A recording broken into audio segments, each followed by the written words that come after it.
राज्यातून यांना सांगावं लागेल तिकडेच बरं का. हा बाईट मध्ये देऊ नये नाही ते राज्यभरातून इकडे येतीलच सगळे. इकडे काही होणार नाही. मी मीडियाच्या बांधवाच्या माध्यमातून सांगतो. इथं पोलीस सुद्धा दाखवले जाते मीडियाच्या माध्यमातून. तर महाराष्ट्रात असा गैरसमज होईल की पोलीस आलेत का काय करतात की काय.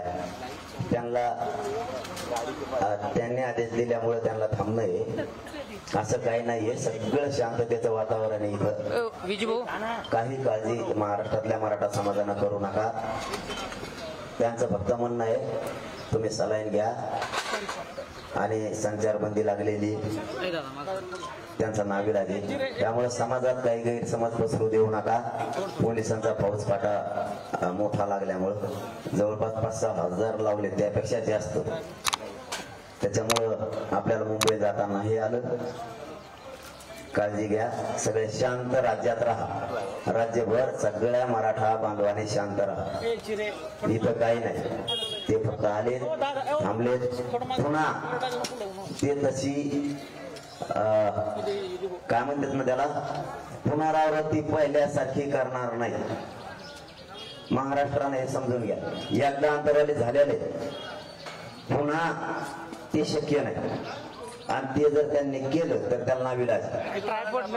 त्यामुळे ते करणार नाही. ते आले फक्त इथपर्यंत आले. ती पुनरावृत्ती होणं म्हणजे देवेंद्र फडणवीस आणि एकनाथ शिंदे साहेबांचा विषय कायमचा संपन्न आहे राजकीय करिअरचा.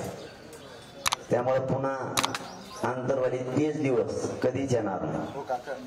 की मराठा समाजाला राज्यातले समजून घ्या आणि सगळ्यांनी शांत राहा.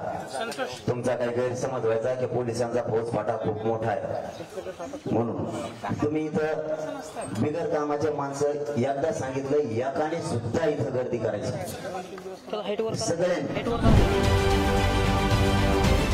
राजकारणातील प्रत्येक अचूक बातमीचे सर्वात आधी अपडेट्स मिळवण्यासाठी सरकारनामाच्या सर्व सोशल मीडिया प्लॅटफॉर्मला लाईक, फॉलो आणि सबस्क्राईब करा.